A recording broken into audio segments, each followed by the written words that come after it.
So, what did you check out this month?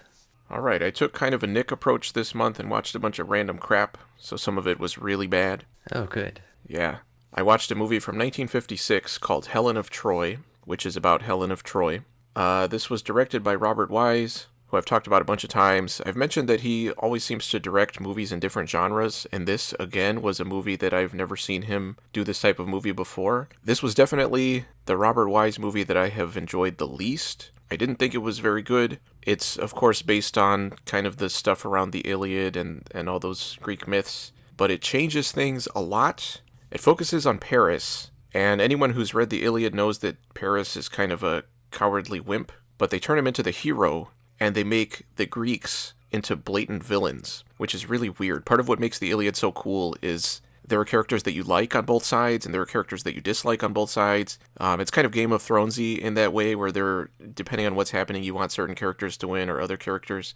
But in here, no, just the Greeks are the bad guys. And there are parts of it that would only make sense if you're familiar with the myths. So it's weird that they would have changed things so much, because I would think the only people that this movie would appeal to in that way is people that are familiar with the myths, but then they're changing so much. For me, the only interesting things were the Harryhausen connections.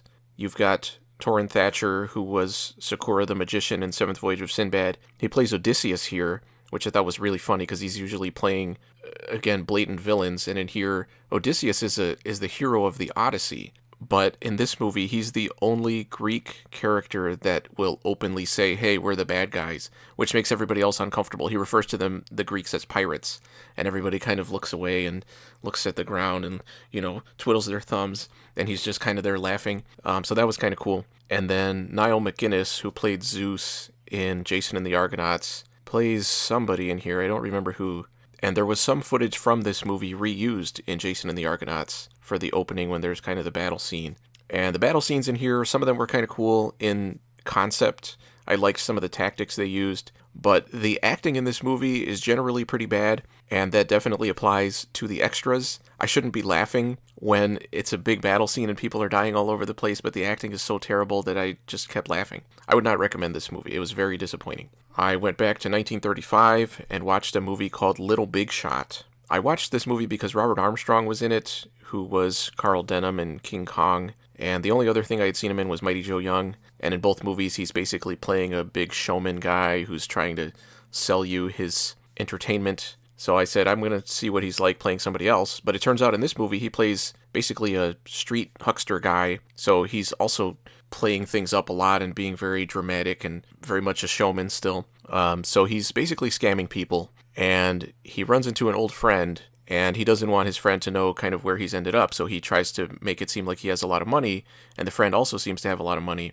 And they go to have dinner, and the friend brings his young daughter, who's like 6 or something, and while they're having dinner, he goes off to use the restroom, the friend does, but then he calls Carl Denham, or not Carl Denham, Robert Armstrong, and he says, hey, I'm glad you have a lot of money, because it turns out I was making that up and I don't actually have any money, and I owe people a lot of money, and they're going to kill me, so you're going to have to take care of my daughter. So he gets killed, and now Robert Armstrong, who doesn't actually have money, has to take care of this little girl. So from there, it very much turns into, or at least it tries to turn into, a comedy. When I looked it up afterward, it confirmed my suspicions that they were trying to do like a Shirley Temple kind of thing with this little girl, but she's not quite good enough to hold the movie in the way that they kind of wanted her to be.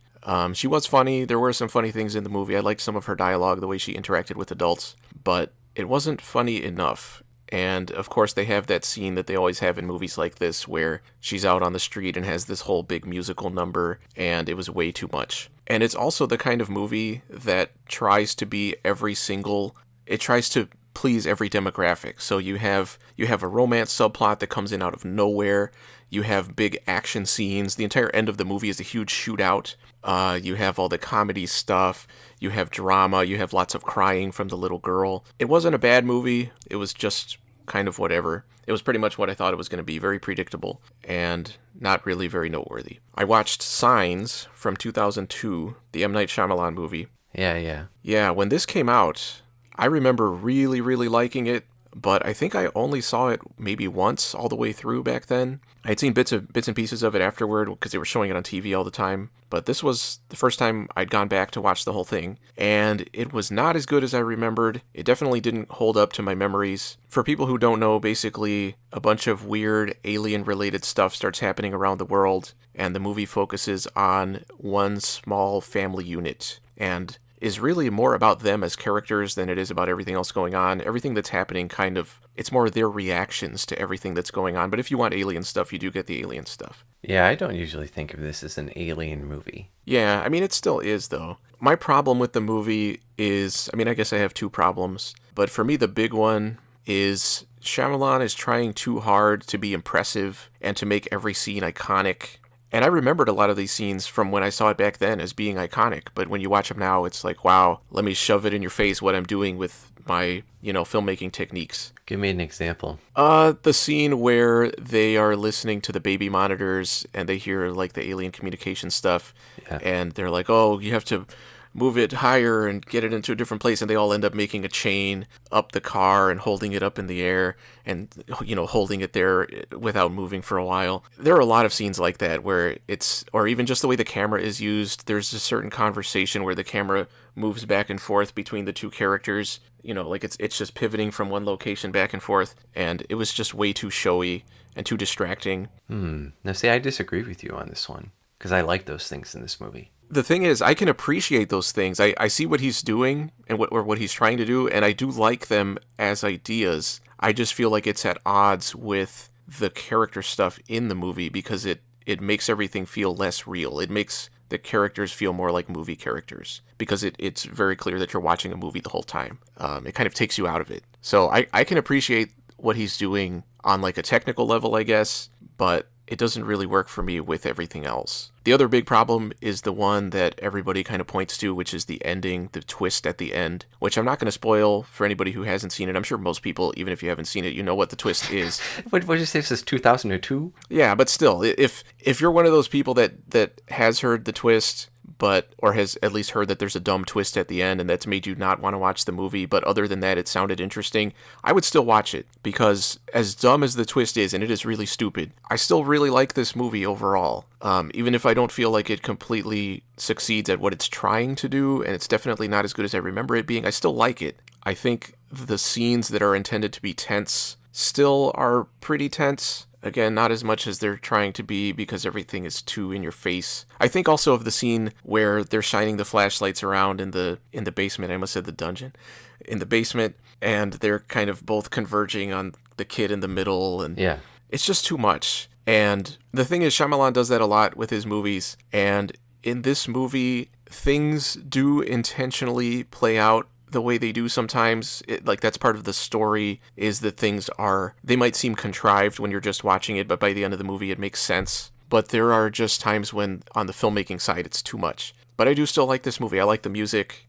I think the performances are really good from pretty much everybody. I like the concepts. And even if I feel like those ideas don't quite work, I like the ideas in themselves. I just think maybe the execution is not quite right. Okay. I still disagree with you, but okay. Yeah, well, I will accept your invalid opinion. I'm sorry that you prefer The Happening, but, I think Signs is a little bit better. Oh, man. From there, I stuck to the early 2000s, and from 2001, I watched Legally Blonde. Why? This was not my choice. Uh-huh.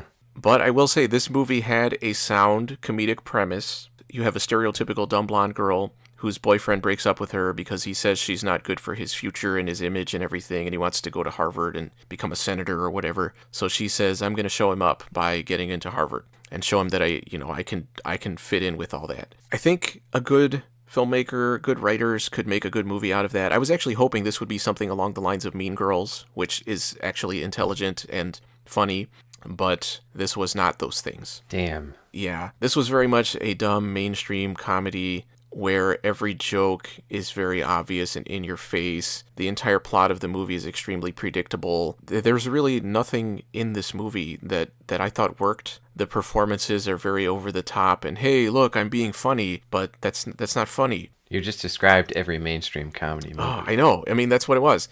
The only times that I laughed in the movie, there were maybe 3 times, and they were all from lines that I'm sure most of the audience wouldn't even notice because they're just things people say and they go right by. The scene just keeps going. It doesn't bring attention to itself. It doesn't say, hey, look, it's a joke.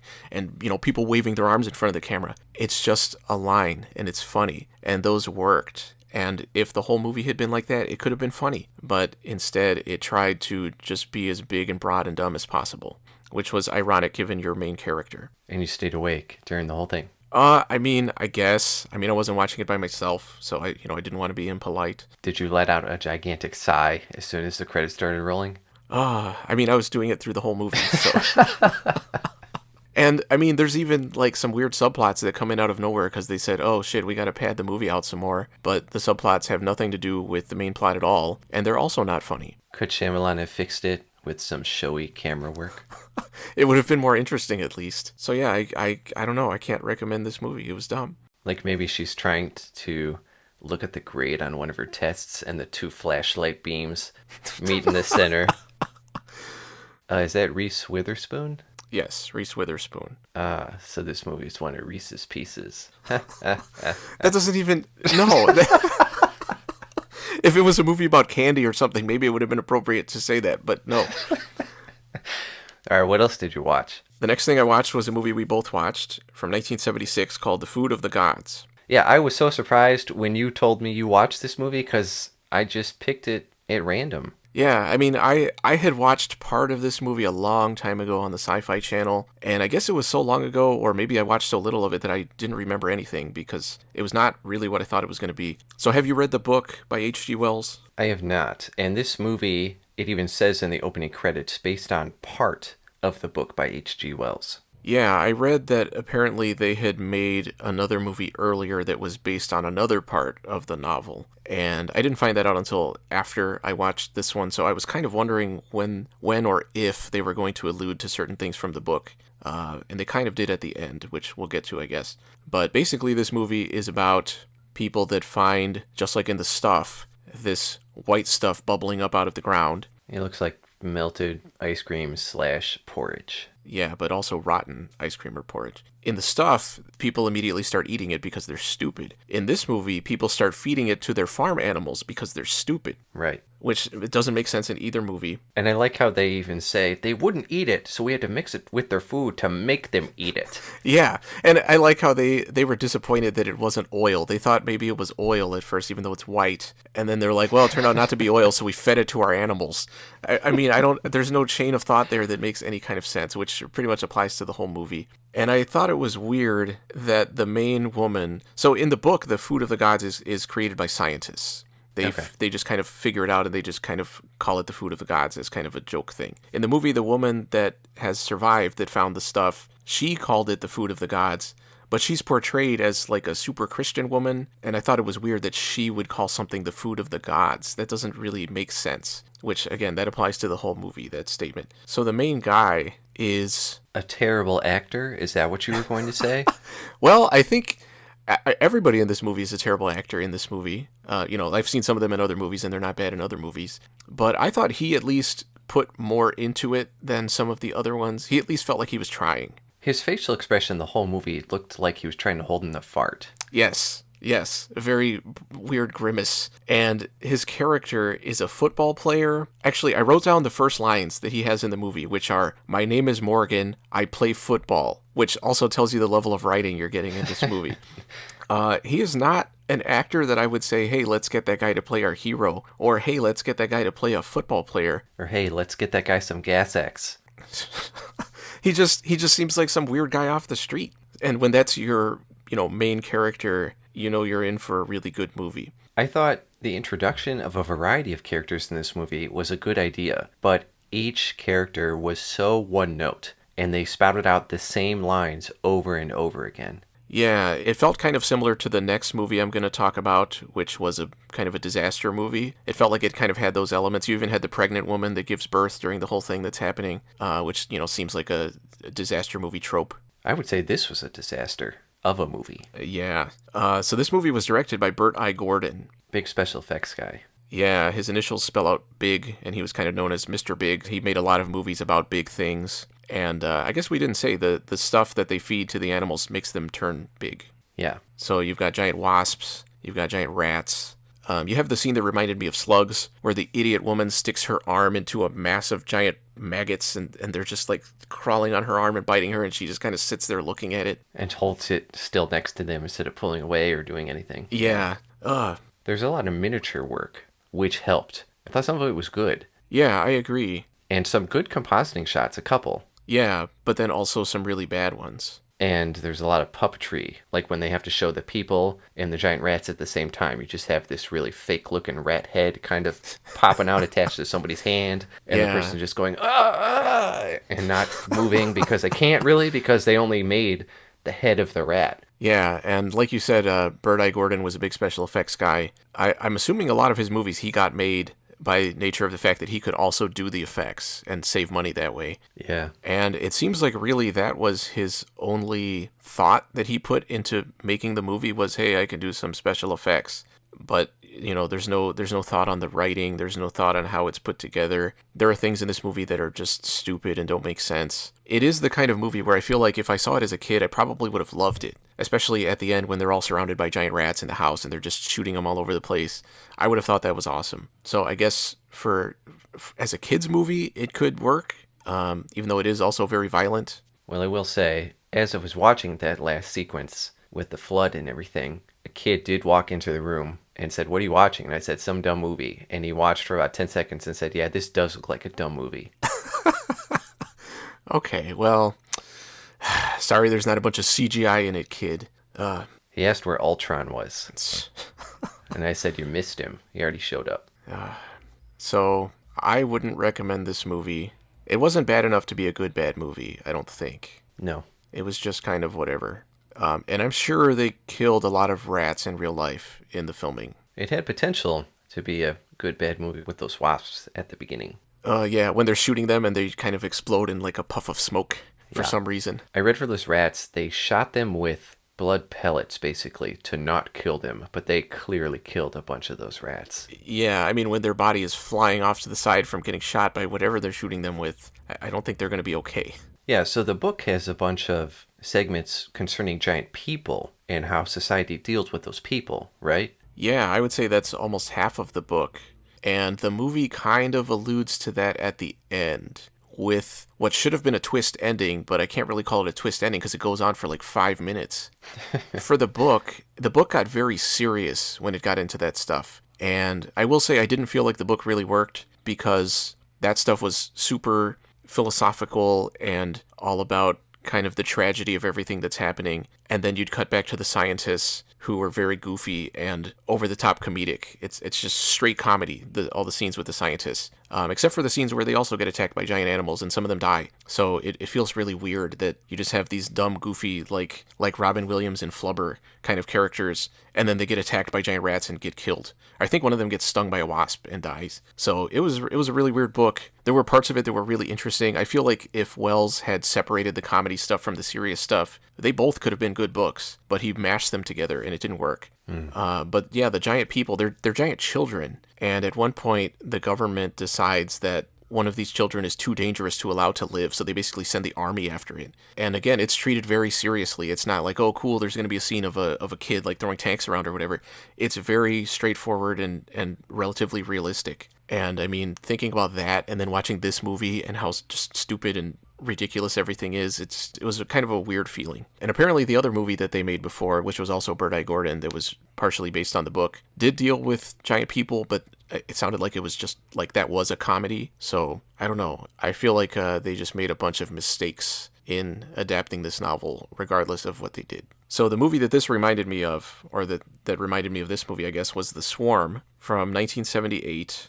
So this was an Irwin Allen movie. This was kind of at the tail end of his whole disaster thing where he had ships capsizing and everything being on fire and just whatever. And he ran out of natural disasters and said, hey, I'm going to do killer bees. And the one good thing I can say about this movie is it doesn't waste any time getting to the bees. Pretty much at the beginning of the movie, it's, hey, it's killer bees. Are they giant killer bees or just regular size killer bees? They are just regular killer bees. This movie tries to pretend that it's set in the real world. It tries to pretend that it's being realistic. Michael Caine is the main character. Okay, and that's interesting. Yeah, and there are a lot of good big actors in this movie. I mean, they would do that a lot for those disaster movies, but you got like Catherine Ross, Henry Fonda, Richard Chamberlain. I don't know. There's a bunch of big people in this movie that are good in other things. Was this a successful movie? No. Oh. Across the board, everybody in this movie was terrible. Michael Caine plays a bee expert who is just the biggest prick you've ever seen. He has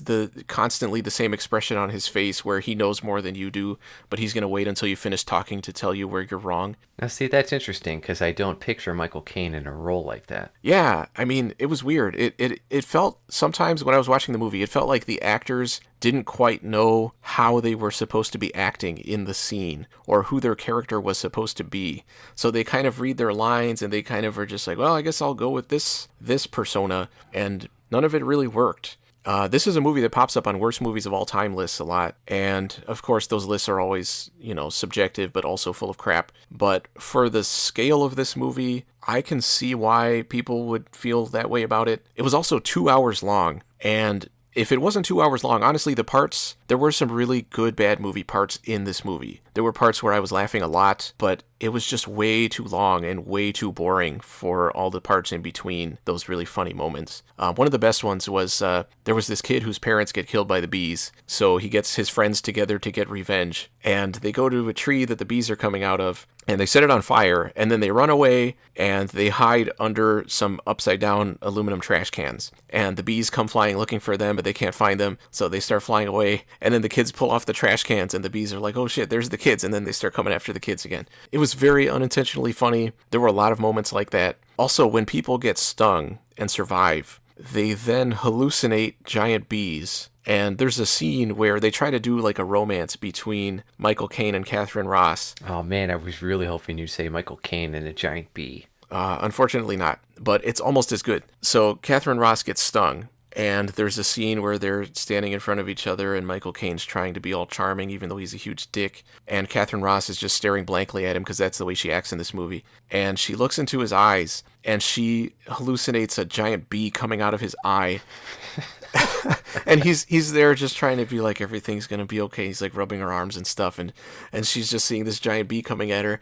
It was really funny. It was really dumb. So, is it like bursting out of his head? No, it's like swelling up out of his pupil and just kind of writhing around. It's like they held a bee, just on I don't know, with a pair of tweezers or something, and you have its legs kind of writhing around, and they slowly enlarged it coming out of his eye. Now, see, I thought it would have been way better if he was like, everything's cool, and this bee was literally emerging from his face. And he's like, what are you looking at? See, that would have been creative, though. And this movie was just really dumb. There are a lot of scenes of swarms of bees flying around in the air and covering up the entire sky, and you'll have Michael Caine say, there they are, and pointing up as if nobody can see them. Oh, the conga approach. Yes. There was even a scene where there were two swarms of bees flying in opposite directions, and I can't remember if it was him or a different character that says, they're heading for whatever the name of the town is, but they're flying in opposite directions. Oh, man. And I read that apparently on Laserdisc, there were an extra 40 minutes inserted into this movie. Damn. And it was already 2 hours long. I can't imagine what that could have been. Just more people flailing their arms around pretending to be attacked by bees. I don't know, but it was really dumb. It was really boring. Again, being a disaster movie, you had a pregnant woman that gives birth. To a bee. Unfortunately not. Like maybe she got stung and then gave birth. To like a mutant, bee-human hybrid. See, that could have been cool. I mean, it would have been stupid, but it would have been cooler than anything in this movie. So I don't know if there's like a best of compilation on YouTube or something, but there are some parts of this movie that I would show people, maybe, but I would never tell somebody to watch this entire thing because it is so long and so boring. So if it was a boy, she would call him Buzz. Oh, and geez. if it were a girl, she would call her Honey. Okay, that's better than I expected from you, so I'll let it slide. So from there, I picked another completely random movie that coincidentally also starred Michael Caine. This was Deathtrap from 1982. I mean, you say coincidentally, but the algorithms are always at work. These weren't even on the same streaming things. That's how good they are. So this movie turned out to be based on a play by Ira Levin, the guy who wrote Rosemary's Baby, which I think I've probably said before is the best horror novel that I've ever read. I had no idea what this was going to be going in. It turned out to be a very unique movie. I can definitely say I've never seen anything like it. Michael Caine plays a playwright whose latest play, he used to be super successful, but his latest play completely bombs. Everybody's making fun of him. He's all depressed about it. So he goes to his wife. He tells her that he got a play in the mail from a former student who wanted him to, review it, and it was really, really good. And he says, maybe what I should do is kill this student and take credit for the play, and then I'll be successful again. Yes. And his wife is like, no, you can't do that. And he's like, yeah, I guess. That's her reaction? Not, well, are you no, I mean, insane? I think she couldn't tell if he was joking or not. And actually, I couldn't either while I was watching, so, which is intentional. There's a lot of misdirect in this movie. But anyway, he invites the student over, who is played by Christopher Reeve, and they're talking about the play, and the wife starts to realize the husband, that Michael Caine, does intend to kill Christopher Reeve, and she doesn't want to come right out and say, hey, don't kill him, or hey, he's going to try to kill you. So she gives all these hints. And I've seen this movie labeled as a comedy. I don't know if I'd call it a comedy as a whole, but there are definitely very comedic sections. Does he misinterpret her hints as her coming on to him? No. Okay. I wish I had written some of them down or something. It was legit really funny when she's kind of trying to talk to him, and he's figuring out what she means, but he doesn't want to come right out and say, "Hey, don't kill me." So he's saying things like, "Oh, people know where I am, and I better get back because whatever." And Michael Caine's trying to kind of poke holes in his claims. And I don't want to spoil what happens because there are some really big twists in this movie. Are they actually in one of his plays? Yes. Oh, wait, really? Kind of. It's very meta because it turns out the play that the student was writing is I don't know, to say any more would be giving too much away. Sounds like you gave a lot away right there. It was very interesting. It was really good. I guess I would recommend this movie to people. I would definitely say if it sounds intriguing to you, don't look it up because it is way too easy to get spoiled. All right, I'm going to watch this movie. What did you watch it on? I watched it on TCM, so... Yeah, it was good. I didn't love it, but I think I respected it more for what it was doing than as a complete movie, because I do think it was too long. There were some scenes that went on for way too long, and the point of the scene would be just to give you one piece of information, but then you get 5 minutes of people talking about nothing. And my favorite character was a German psychic who Michael Caine starts to be worried that she's going to figure out what he's thinking and what he's doing, and she was really funny. She speaks with a German accent and doesn't speak perfect English, so they purposely give her really funny dialogue. So there are parts of this movie that are really, really funny, but then there are other parts where it turns into more of like a thriller or even like a mystery movie. And again, it was very meta. There were lots of times when things would kind of pop out of the movie and be like, oh, this is what's happening. And that sounds misleading even the way I'm saying that, but I don't know. It was a good movie. I would definitely recommend this movie. I watched Every Which Way But Loose from 1978. This is the movie with Clint Eastwood and an orangutan. I always knew this movie existed, but I never understood why. And after watching it, I still don't. This is a movie that I think belongs on worst movies of all time lists. There is barely a plot to this movie. Actually, I guess Clint Eastwood meets this girl that he likes, but she leaves, so he follows her across the country. And along the way, he runs into a biker gang and kind of beats a few of them up, so they come after him. It's intended to be a comedy, but comedies are supposed to be funny. It seems like they thought it would be funny just having an orangutan there, and you would think a lot of the movie would focus on that would be kind of the generation of the humor, but there are a lot of scenes where it's just not there at all, and it's just focusing entirely on Clint Eastwood, who is not a comedic actor, but isn't even given anything funny to say or do in this movie. So, I don't know, it was just a bunch of random scenes where he would just go into a bar and end up getting in a fight with somebody for no reason, and then it would have no bearing on anything else that's happening, and then it would just go on to the next scene. And the biker gang, they were supposed to be funny by being completely incompetent and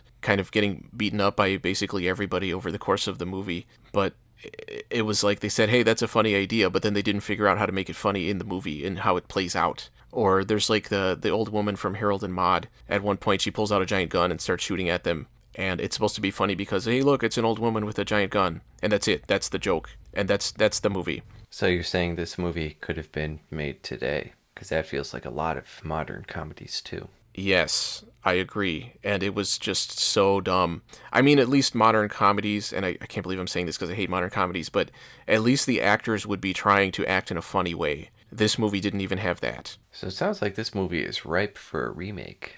Oh, jeez. Apparently it was a big success when it came out, and there was a sequel. What the hell is it called? Every Which Way But something else. I can't remember. Toos.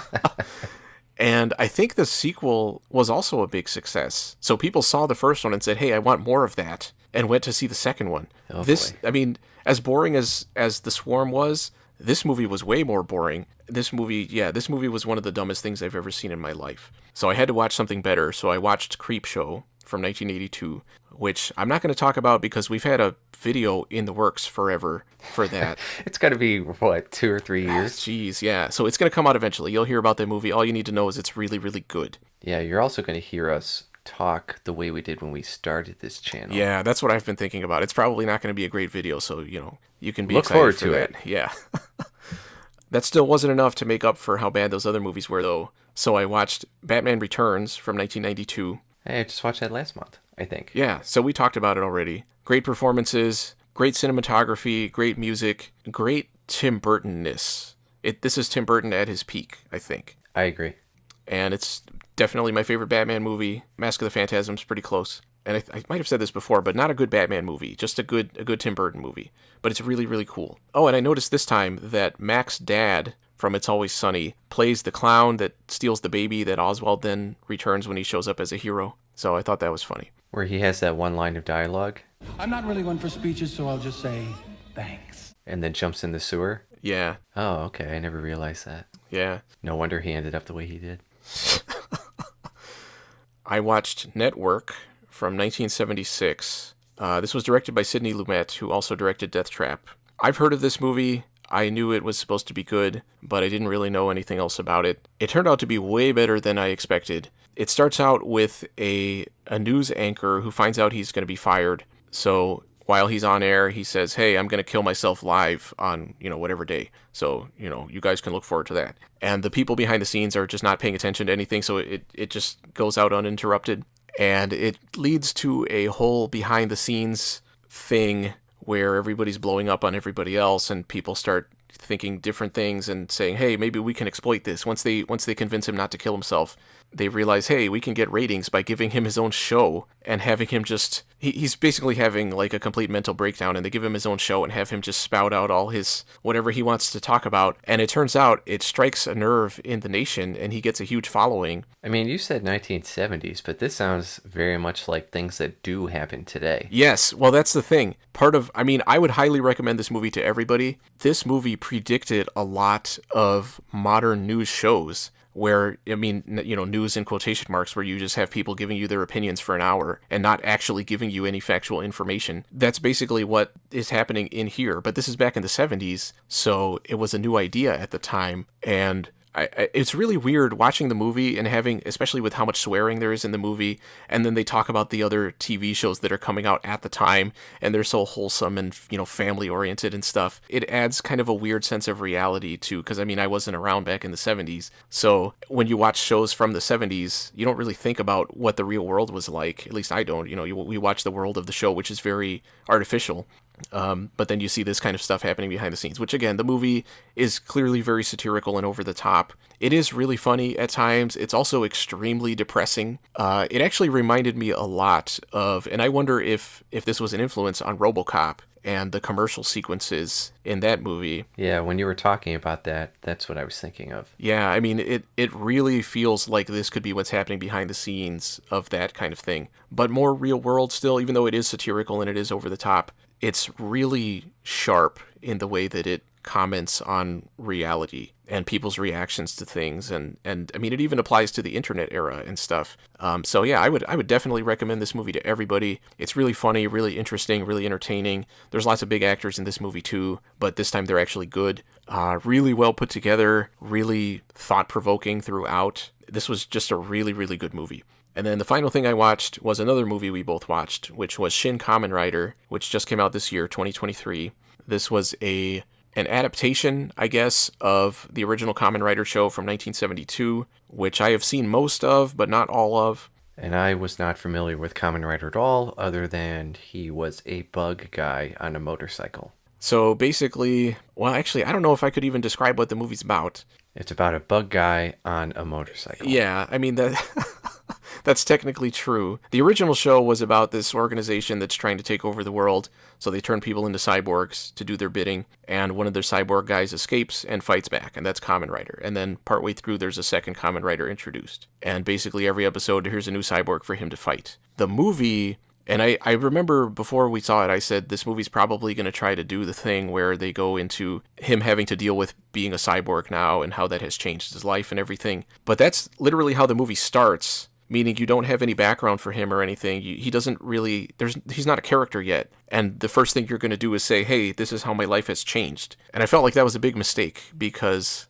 you don't have any context for that, and you never even over the course of the movie find out what his life was like before, so it felt kind of empty to me and just kind of going through the motions of that. Yeah, all you find out is what happened to him. Yeah, and I mean, like, it's supposed to feel like he's sacrificing something, and this is even true for the second Kamen Rider, like he's sacrificing himself by deciding to keep being Kamen Rider and fighting the bad guys or whatever, but you never know what he had before, and you never see anything. The only thing you see is the supposed sacrifice and what comes after. So I feel like it's completely missing context, which makes a lot of those scenes feel just completely, I don't know if I'd say pointless, but they're not interesting. It's this guy kind of moping about whatever, but yeah, it doesn't matter to the audience. And this movie was made by the same team who made Shin Godzilla and Shin Ultraman. Is that right? Yes. I would put this one in the middle of the three. Yeah, I would too. I was actually thinking about it, and I don't know. I'd put it pretty close to Shin Ultraman, though. I think they're both pretty far from Shin Godzilla. Yeah, they are. Shin Godzilla was way better. This one didn't feel as episodic or as bloated as Shin Ultraman, which was good. Yeah, that's true. But I was also waiting for it to keep extending itself because Ultraman did that about 4 times where it felt like the movie is over, but then it's not. There's another half hour. Yeah, and I felt that way too, getting to the end, which tells you that it still doesn't really have the structure right. The characters don't really have arcs. Right. Because again, it's almost like the arc, you're at the tail end of the arc through the entire movie. I would say the only character in this one that had an arc would be What's-Her-Face. She was so memorable, I can't remember her name. The girl in the brown coat? Yeah. I mean, maybe... She softened up a little bit and, learned to trust other people and whatever. And then she and turned into... But... Yeah, it reminded me of Kill Bill, actually, for part of it, where he's got the list of people he's got to go after, kind of, and it's like, let's go after this one, and then this one, and then this one. And, like with Kill Bill, each one of them is kind of in a different location and different setup, and it's a different type of fight. Mm-hmm. But after a while, it kind of got away from that. And what I was really hoping for from this movie was some good action scenes, some good fight scenes, with maybe some cool martial arts. And we didn't get that. The beginning, I thought it was going to set it up completely differently because the opening fight was extremely violent and brutal. Yeah. But then none of the other fights were like that. Yeah. I mean, the character is not nearly as powerful in the original show. His normal human compatriots are able to fight alongside him and still hold their own. He is stronger. But in this movie, they made him so incredibly strong and fast that a lot of the fights, they kind of lose any sense of anything mattering, really, because it's just people, CGI people, a lot of the time, just moving so fast and throwing each other all around that it feels like nothing matters. It doesn't feel like any of the punches matter. It doesn't feel like there's a flow to any of the fights, or like this person's winning and then this person's winning. It just feels like watching a fight between people that you don't care about. Dragon Ball Z. Yeah, I mean, basically. And I did get a very strong anime feel to the whole thing. It felt like it was trying to be a live action anime at times. I think especially the scene with the bee girl, that fight where they're moving really fast and there's all like the lights, kind of the, motion blur and all that kind of thing, which I did think was cool visually. I thought that was really maybe the only really strong visual that stood out to me in the movie as being unique and interesting, but it didn't make for a good fight.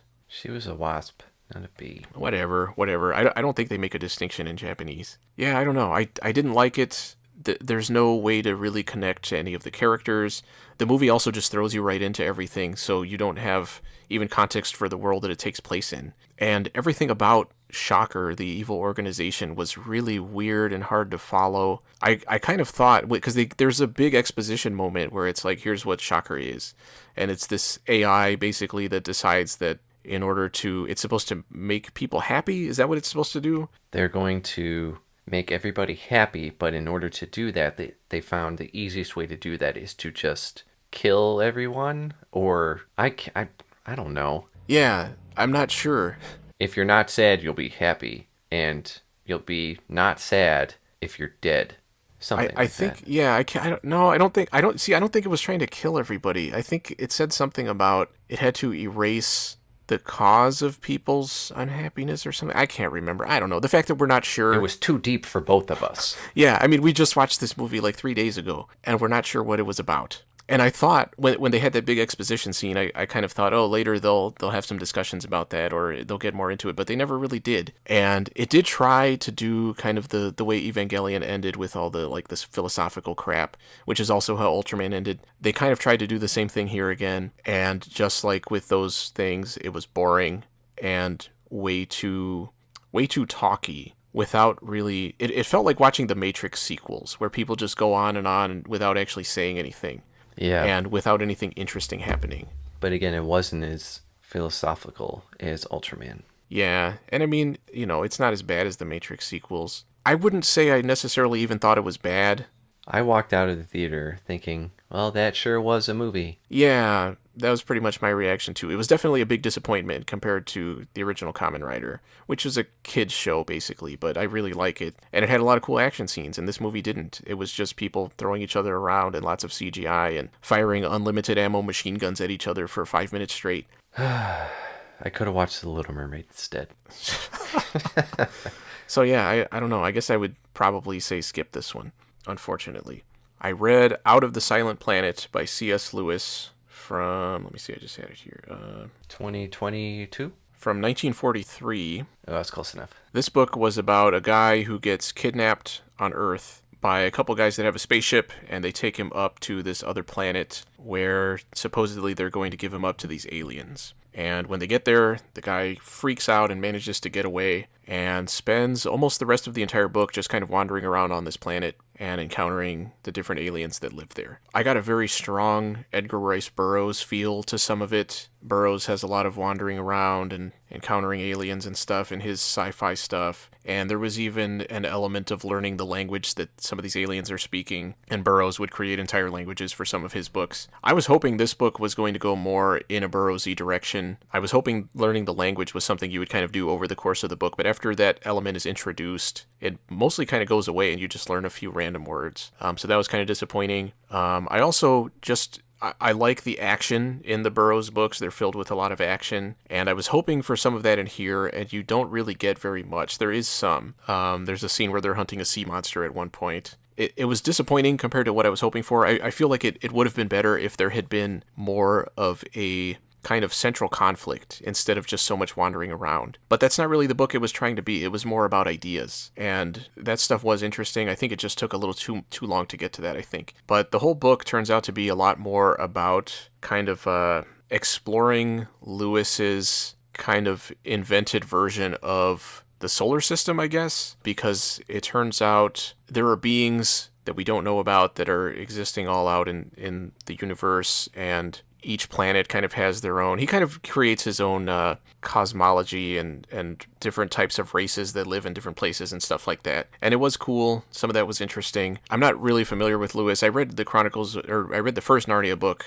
in elementary school, The Lion, the Witch, and the Wardrobe. And I remembered liking it back then, but that was a long time ago. And I remembered even back then not liking the whole Aslan is Jesus thing where he comes back to life, spoiler, after getting killed. Because to me, doing a story where you know that God is going to save everything in the end kind of, to me, negates a lot of the potential tension or point of reading the story if you know everything's going to work out in the end. And I was worried that that's what this was going to be like, but it didn't go in that direction, thankfully. I actually didn't know what was going to happen for a lot of it, and you do kind of get the Christian parallels to certain things, but they're not overt. They're definitely not in your face. It definitely doesn't feel like it's giving you any kind of message or anything, really. It feels a lot more like he's kind of creating his own mythology and putting different creating different beings that kind of do different things and have different roles in the universe and stuff. And that stuff was cool. That mostly comes in at the end. I actually did like the fact that he explained a lot of things toward the end that I wasn't really expecting to get explanations for. And that stuff was interesting. Actually, my favorite part of the book was after the entire story is done and it wraps up and everything, and then there's like a postscript section, which is supposed to be the main character writing to Lewis and saying, here's what I wish you had put in the book. It would have been better if you actually talked about this stuff. And that stuff actually was the most interesting stuff to me. It added a lot of detail to the planet and fleshed things out a lot more and just made things way more interesting. It was really cool. It reminded me of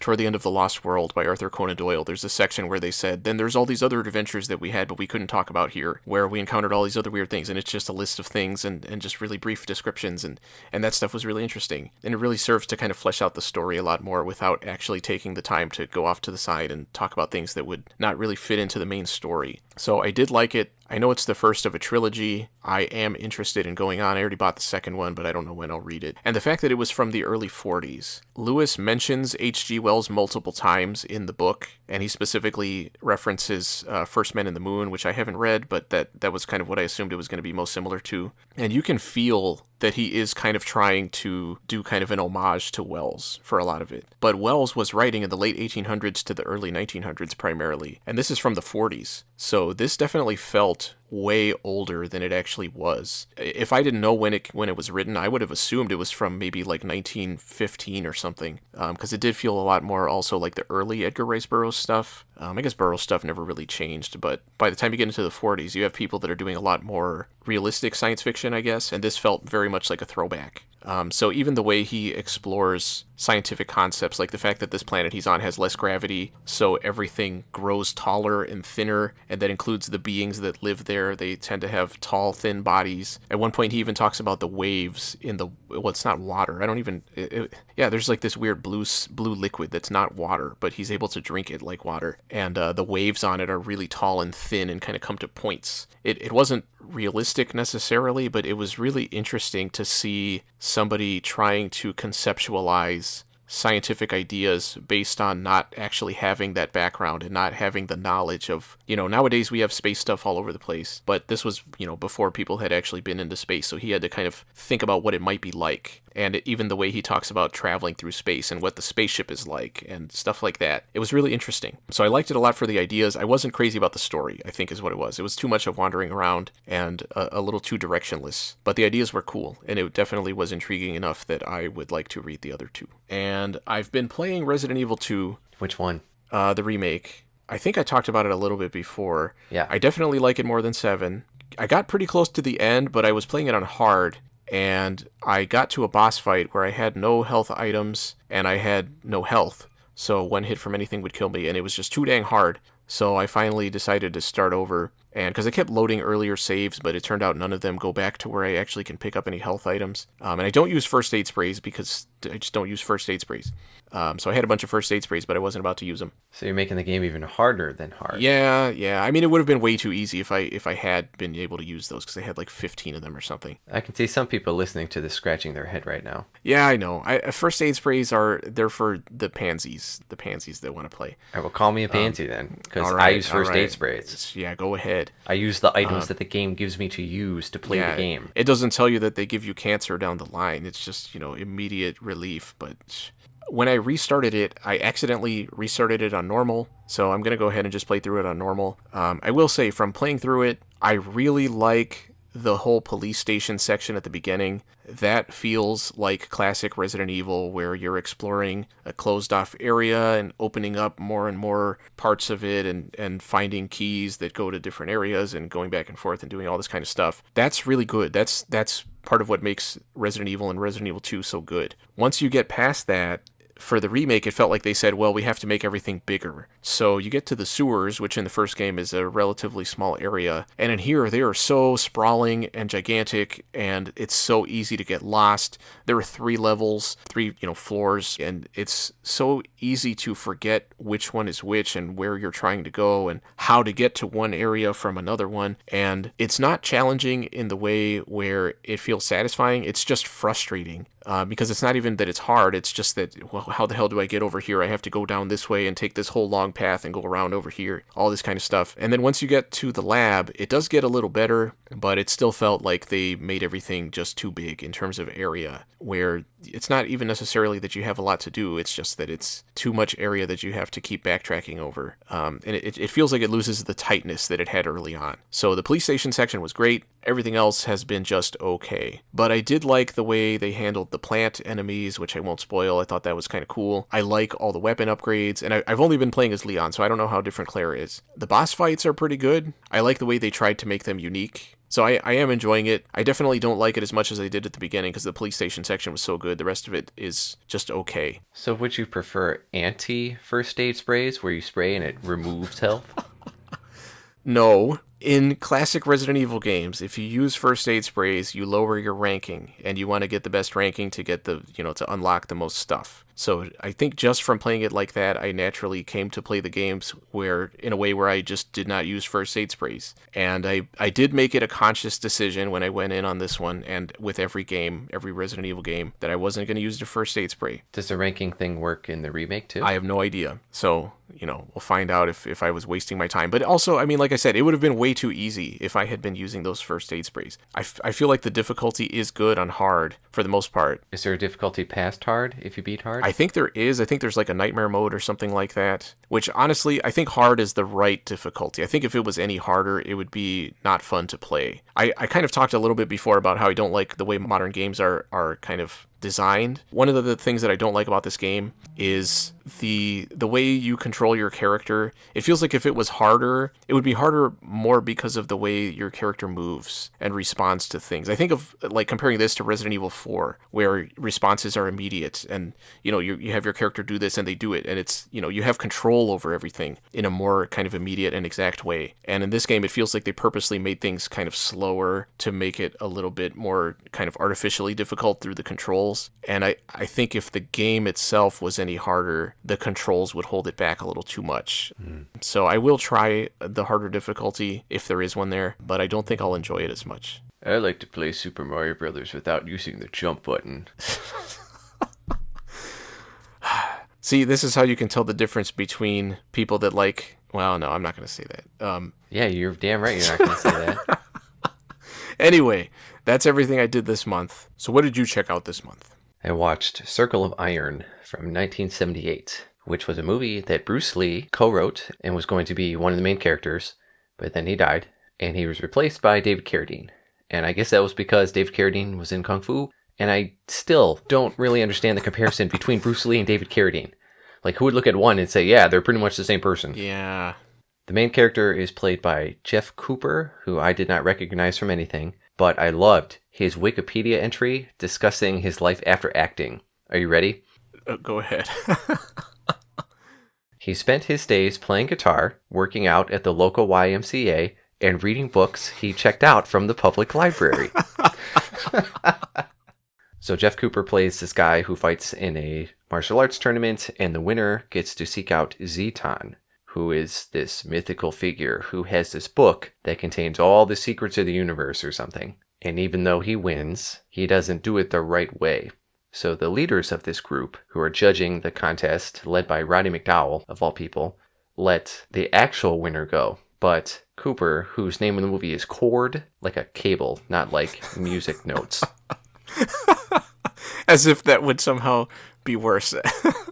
Follows the winner anyway, and not even in secret. He's just like, I'm going to follow you. Let's go find Zeton. The guy's like, okay. And that guy ends up getting killed. So Cord takes up his mantle and goes to find Zeton anyway. And there are these trials that he has to overcome. And along the way to these trials, he runs into David Carradine, who is a blind guy playing a flute. Oh, man.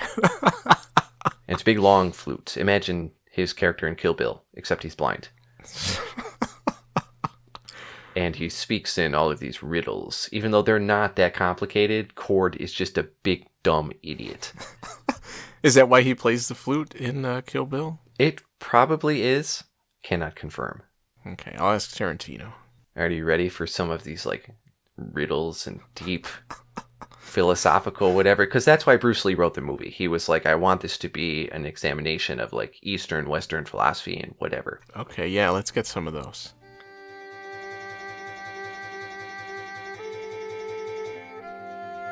How long have you been blind? How long have you?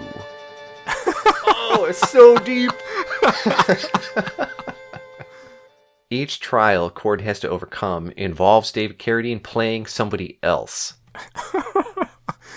Okay, I'm going to have to watch this movie. This sounds awesome. And each trial has a deep lesson for Cord that was not actually super deep. That's pretty much the whole movie, acting like everything is super philosophical, but it's not. And there's some other notable actors in there too, like Eli Wallach. And he's a guy who is dissolving his lower half in a pot of oil in the middle of a desert. I thought you said this movie wasn't interesting. Roddy McDowall was in it, like I said before, and Zeton turns out to be Christopher Lee, which I was not expecting. Oh, man. And I was ready for a fight between Christopher Lee and this other guy, but Zeton is actually peaceful, which is a twist. And his domain turns out to be paradise, and everyone's happy and gets whatever they want. And instead of fighting Cord, he offers him his spot as the leader of this place and the keeper of the book, but he can't ever look at the book. And Cord is like, F that, I want to read this book, give me the book. I thought you were going to say, but he can't read. I wouldn't be surprised. And spoiler alert, in case you haven't seen this movie, because it's only been out for 50 years, the book that contains all of life's answers is really a book where all the pages are mirrors. So deep. Oh, man.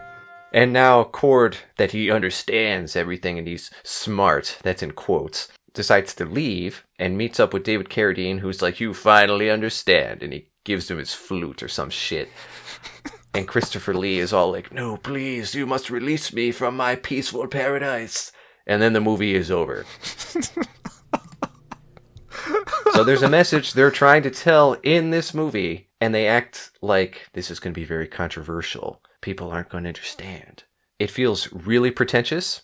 Maybe if you want to see David Carradine backhand a kid straight across the face without any sort of dialogue surrounding it, this is the movie for you. Well, okay, that's just moving higher and higher up my list. Yeah. So let me talk about that part. So he backhands this kid on a beach, and the kid is bleeding all over the place, and he runs back to his parents. And there's no dialogue at all for any of this. And the parents look at the kid's bloody face, and they look at David Carradine, and they both smile and nod to him. Even if Bruce Lee had played the David Carradine part, this movie would have been just as pointless and forgotten. It actually probably would have been bad for Bruce Lee to have done that. All right, I'm definitely going to check that out. I'm going to check out that Deathtrap movie you were talking about. You should. I watched Red Dragon from 2002, which is a prequel movie to Silence of the Lambs, and it is also based on a Thomas Harris novel, which I have not read. I've read the novel, but I have not seen the movie. I've seen parts of Manhunter, which was an earlier adaptation. That one was good. From what I gather, that one was more stylistic than this one. I mean, this one was Brett Ratner. I know that. Yeah. Brett the Rat Ratner. Good one. Edward Norton plays an FBI agent who discovers at the beginning what Hannibal Lecter really is, and Hannibal tries to kill him, but Edward Norton survives, and that's when they lock Hannibal Lecter up. So he spends the movie in his cell, staring and saying things and revealing he knows everything about everybody. And years later, after Edward Norton has retired, another killer starts killing people, and they go to him because he was like the best. But he ends up having to go to Lecter for help. And the killer, spoiler alert, is played by Ralph Fiennes, who is obsessed with the painting The Great Red Dragon and the Woman Clothed in Sun, I think is what it's called. And he has this alternate personality who's kind of taking over his mind, and he's attempting to become the dragon with each murder. And Ralph Fiennes' acting was really good in this movie. The characters had a lot of character, even side people, and how their stories intertwined with the main characters was pretty good. If you have seen Silence of the Lambs, it was not as good as that, and pretty much hits the same points. Except the music in this one was not Howard Shore, it was Danny Elfman.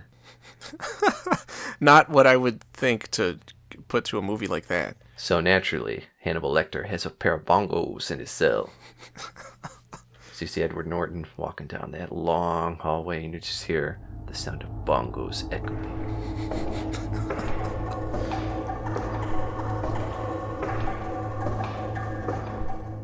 I watched I See You from 2019, which is a horror movie about a family who's experiencing weird shit going down at their house. And that is on top of the tension they're already dealing with. Like, the wife just got caught having an affair, so their marriage is really rocky. The husband is a police detective investigating child abductions and murders, so it's rough for everybody. And their son is just in the middle of all of it. And he's a teenager, so he's automatically a jerk. Yeah, I said it.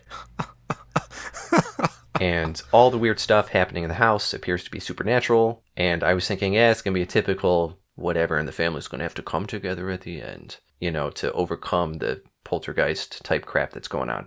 But that's not what it is. I'm not going to really say anything else because that kind of gives everything away. But it was a decent movie with some twists I did not see coming, but I was okay with them. I'm surprised that I hadn't heard of this. I expected it to be something really terrible. Yeah, me too, as soon as I started watching it. But it wasn't. I mean, Helen Hunt has come a long way since Twister.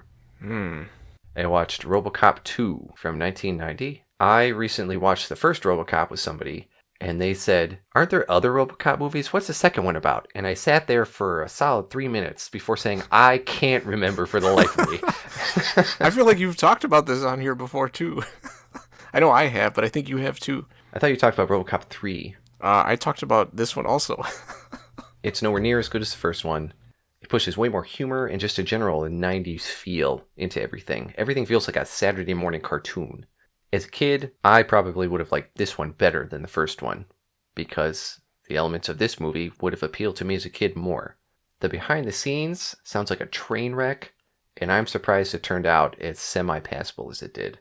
And Frank Miller had like this whole different version of it, which he eventually did in 2000 as a comic miniseries, and said, this is how I wanted to do it. And people were like, sweet, oh, it's not really as good.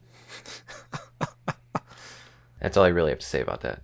I watched The Raid from 2011, which is an Indonesian martial arts movie where a SWAT team type group infiltrates an apartment complex to take out the guy in charge of the complex who lets criminals and lowlifes stay in the apartments. And it pretty much jumps right into it. They bust in and there's a lot of gunfire and violence. And it felt like a video game. This was a video game as a movie. There's a ton of action, a lot of extended fight sequences, and they slowly move their way up the floors to the boss. There's story stuff about why they're actually there and hidden motives and whatnot that didn't really feel like it mattered. You were just waiting for people to start beating up other people. And the fight choreography was really good.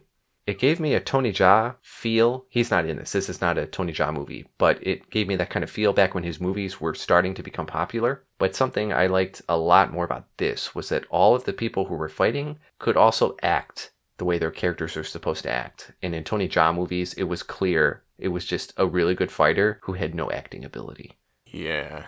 The movie was brutal. The movie was violent, bloody, and again, felt like a video game because someone would get the shit kicked out of them. But then once they were off screen for 10 seconds, they would run back in at 100% and continue the fight before it just happened again. It was well shot. And even though it was made in 2011, it did not employ all of those stupid cinematography things that most action movies of that time period did. So it did not feel super dated. They've been trying to remake it as an American movie for a long time. Everyone involved keeps dropping out, though. That involves people who are going to be in the movie, people who are behind the movie, all that stuff. And it's been about 10 years. So it's only a matter of time before Spike Lee picks this one up, too, and casts Josh Brolin. Oh, man, don't even suggest that. And I watched Critters from 1986. I've never seen Critters before, any of them. I know there's 5, something like that. Critters is a low-budget movie where a bunch of little gremlin-type aliens are on the run, and they crash land on Earth, and another pair of alien bounty hunters are tasked with bringing them back. And it all takes place on a little farm out in Kansas, where a family runs into the critters, and they try and stay alive.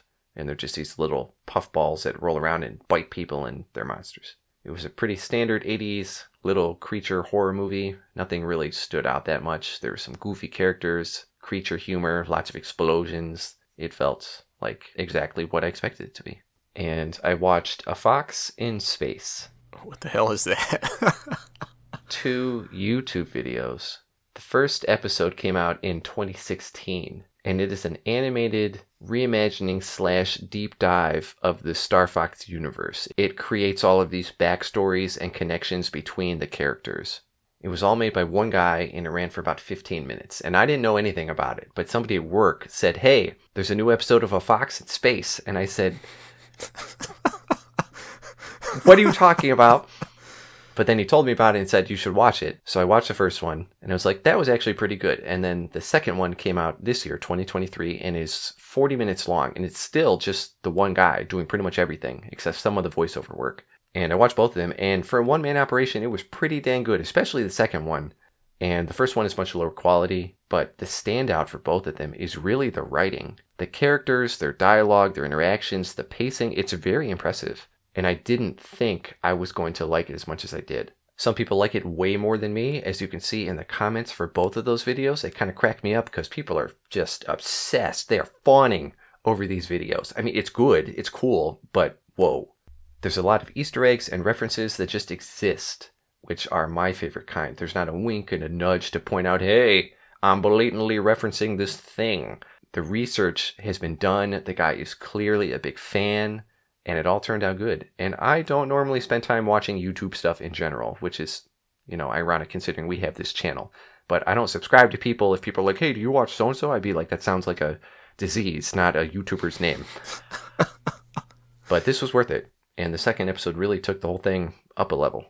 I read The Essential X-Men Volume 8, which is still Chris Claremont writing everything. A bunch of different people doing art. The Reavers have replaced the Marauders. The Marauders were the guys that killed all of the Morlocks. And the Reavers are pretty much the same thing, although they look a lot dumber.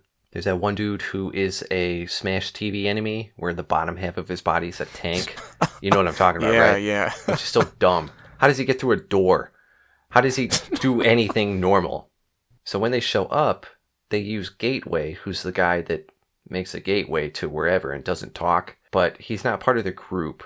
And they just kind of say, make us a gateway to wherever. And then the X-Men show up and they beat the Reavers, and they're like, hey, this guy can just make a gateway, but he doesn't talk. So he's pretty much just sitting up on a cliff.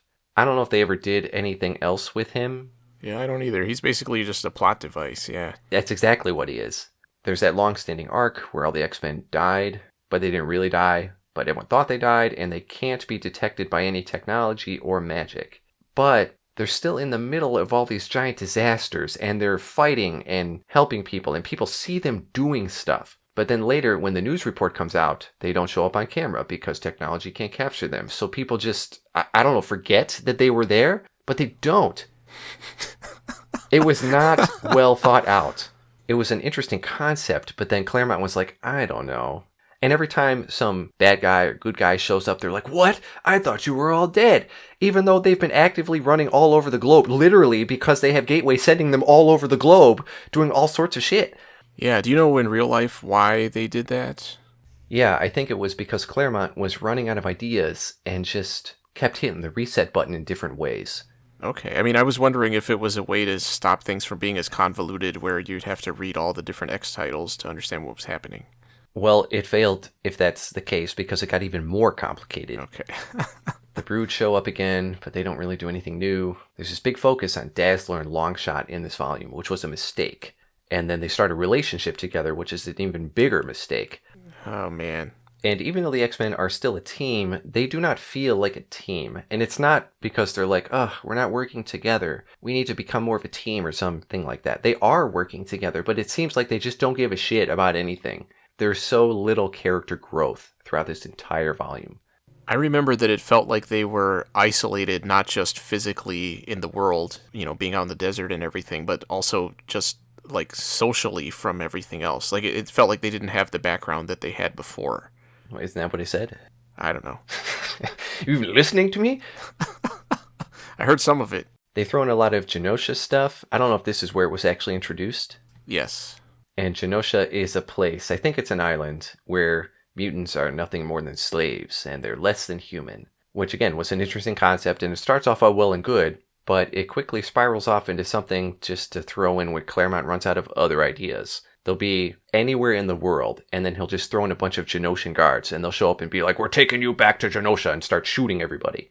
And they're just people. So there's usually mutants around, you know? So they'll say, hey, we're taking this girl back to Genosha. But then literally all of the X-Men are there going, no. And then they beat the shit out of them. And they're like, oh, man, we thought we would win. And that's it. And the bulk of this one was the culmination of what the hell was going on with Madeline Pryor and Mr. Sinister and all of that in the Inferno arc. So Jean is alive again, and she's with Scott. And it turns out that Mr. Sinister created Madeline as a clone of Jean, and he wants her son, or maybe it's Jean's son, and he's been manipulating her. But then she's also being manipulated by that demon, Nasty, whatever. I can't remember the name, and I don't even think I could say it anyway. So everyone's manipulating Madeline, but then it turns out that she is manipulating them, but then they're actually manipulating her. I don't know. There's a lot going on. She becomes the Goblin Queen and transforms all of New York into a demon hell. So she feels betrayed because Scott is with Jean, but then she also had a relationship with Havoc for a while. There was a lot going on. And Mr. Sinister has been manipulating Scott since he was a child in his orphanage or something. Oh, yeah. Which was really weird and felt thrown in. Like Claremont was like, I've never talked about Scott being a kid. Let's just say Mr. Sinister was there too. And he is able to psychologically disable Cyclops from using his mutant powers because he's conditioned him since he was a kid, even though he never realized that. So it's pretty funny watching Mr. Sinister, this gigantic dude with all his weird costume and shit, look at Scott Summers and be like, you're a sissy. And Scott going, ah! But then Cyclops overcomes his psychological conditioning, and Jean and Madeline psychically link, and there's the Dark Phoenix that shows up again, and Jean has a long conversation with it, and it's really weird. And then Scott says, F this, and blows Mr. Sinister up, along with the entire continent that they're on. So that was the big thing. That was the big deal of this whole volume. So then I went to volume 9, which was idiotic. It was so dumb. I was so surprised that Claremont was still writing almost all of these because, stuff in the past volumes were so good, or they could be. And at this point, it was like he said, I don't know what to do anymore. But they keep paying me, so whatever. The Mr. Sinister stuff seemed like the last big hurrah, because this volume opens with the issue Ladies' Night, which is about the female members of the team spending time at the mall. And it introduces Jubilee, who is probably the most annoying comic character I have ever encountered. Every other word is 80s or 90s slang, and she crams every panel she's in, talking to herself or thinking to herself, and it's so many words and her faces, and they're really small. It's not interesting.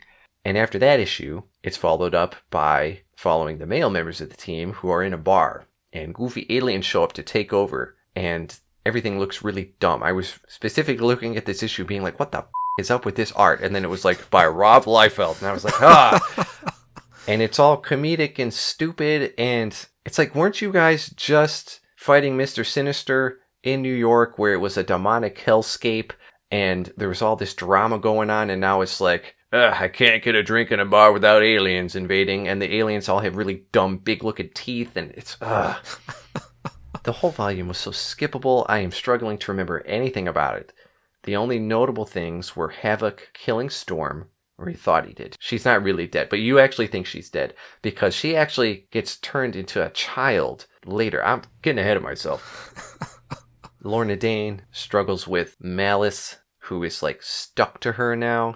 Malice can't leave. Wolverine teams up with Jubilee, which was terrible.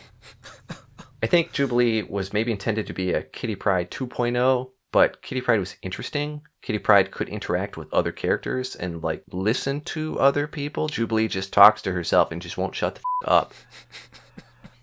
Even the art. Her art looks terrible. And I'm going to put in pictures of it because it's just... Man, I remember looking at those panels saying, what is that? Somebody said, yes, I sign off on this.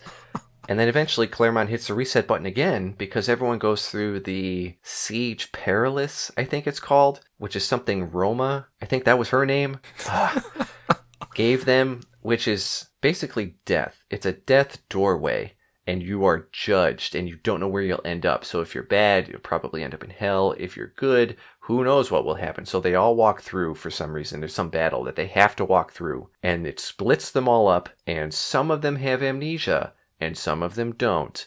And some of it didn't make, it was, ugh. There were too many things going on that A, were not interesting, and B, did not relate to anything else. You would have half of a page talking about what Wolverine was doing, and then the second half of the page would be talking about the Shi'ar Empire 2 galaxies away, and then the next page would be talking about Storm, and none of it connected to each other. It was hopping around way too much. Storm got turned into a child, and she's being hunted by the Shadow King. The Mandarin brainwashes Psylocke, who was already brainwashed by Mojo, and he gives her 90s getup, where she's wearing that leather strap and calling it clothes. Yeah. Forge is now a main part of the team, and he's doing field work, and the Morlocks get taken over by Mask, who transforms all of them, but not only their faces, now he can transform them into just their whole physical form is different. So Jean at one point has 40 tentacles instead of arms, and she's swinging around like Spider-Man, and it was really stupid. It was such a dumb volume. I am not looking forward to volume 10, but I'm this far in. It's like a bad movie. You just gotta make it to the end. That's all I read. And I played Advance Wars, the remake of 1 and 2, which is called Advance Wars 1+2 Reboot Camp or something like that.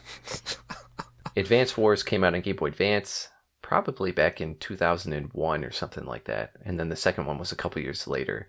And it's part of the War series where it's turn-based, strategic. If you've played Fire Emblem, it's kind of like that. But Fire Emblem, you have the same characters, you level them up RPG-wise through each scenario. Advance Wars, every battle is predetermined what units you have. Different units are effective or ineffective against other units. You got naval stuff, you got air stuff, you got ground stuff. There's bases to capture. It is super strategic. And I had played the first one way back in the day.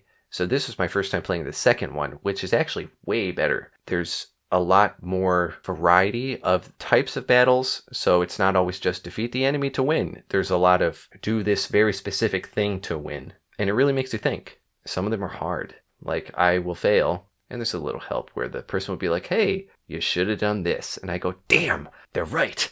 I should have done that. But I really enjoyed it. I think it's a great repackaging of 2 good games. And kind of surprising they chose to just remake those. And I spent most of the month playing Tears of the Kingdom, which is the new Zelda game. And I don't really feel bad about giving spoilers here because even though it is June 2023, this video is not going to come out until much, much later. And literally everybody is playing this game as soon as it comes out, so... This game won a crap ton of awards before it was even released. And it is really, really good. It is a direct sequel to Breath of the Wild, which I played back when that came out, which was, 5-6 years ago, maybe. So when I'm talking to people who have played it more recently, I'm a little bit at a loss. This one is much more story-focused, though. The first one, Breath of the Wild, is much more exploration-focused, I feel. This one drops a lot, because it's the same world, kind of, and story-wise, it is an actual sequel. So I kind of had to learn how to play the game again, because even though the controls are pretty much the same, I didn't remember how to play this game. But I'm really enjoying it. I think the giant open world concept, I know you haven't played like Zelda games in the past. I know you're starting Breath of the Wild, maybe? Correct. Traditionally, Zelda games are not this open world. Breath of the Wild was the first one like that. And it works because there's so much content within it. Even though it's a gigantic area, the name of the game is basically, oh, I was heading to do this, but here's this other thing I'm interested in, and I'm just going to do that. And then, lather, rinse, repeat until you're like, what was I even doing in the first place? But it's okay because the game encourages exploration. I'm really enjoying it. I've probably put in a lot of hours already, and I know there's a lot more to go. And there is a main story, but what I do is I usually do a little bit of that, and then I'll just go explore for a long time until I decide to just go back to the main quest. And it's working out really well. And the big new thing in this one is you're able to basically attach anything to anything. So if you look on YouTube videos of things people have made, they'll make cool looking cars, they'll make things up to giant mechs they can run around in. It's crazy what people have discovered that they're able to do. And Nintendo said, we finished this game back in March 2022, but we didn't release it until the beginning of 2023 because we spent an entire year just tweaking all of the physics of everything, which is awesome because it works and it's really good. You don't feel like, oh, I can't ever get this thing to do what I wanted to do, or oh, these physics are broken. Like, they're not. See, when I talk to people, the things they always point out are the stupid things you can make and how dumb they look. But see, that's up to who's making it. I can make really dumb shit too. Well, I mean, I didn't know you could make things in the way that you're talking about, but I've seen, like, the boulders attached to weapons and just how dumb that looks. That's not what I'm talking about. I'm talking about you can take objects, like there'll be a bunch of, stone slabs, and you put them together and make like a box, and then you get some wheels and put it on, and then you put a rocket on it so it launches into space, and then, it's... That sounds cool. Yeah. And then you can attach it to the end of your sword, right?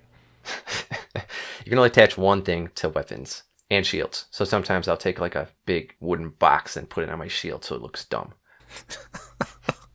But yeah, I can see why it's won all these awards. I'm definitely into it. And now, at this stage in life, I don't play games that take a really long time because I don't have time unless it's really, really worth it. And this one is really worth it. So that's all I've done. So that's May, almost halfway through the year. Merry Christmas, because I'm sure this will be coming out around that time. That's pretty optimistic. Hopefully we didn't bore you too much. And we crossed over 5,000 subscribers, which is pretty cool. And again, by the time you're watching this, maybe we'll be at 5,002 subscribers. I was going to say 50,000. Now who's being optimistic? Just being a realist. Yeah, because it hasn't taken us 20 years already to get to this point.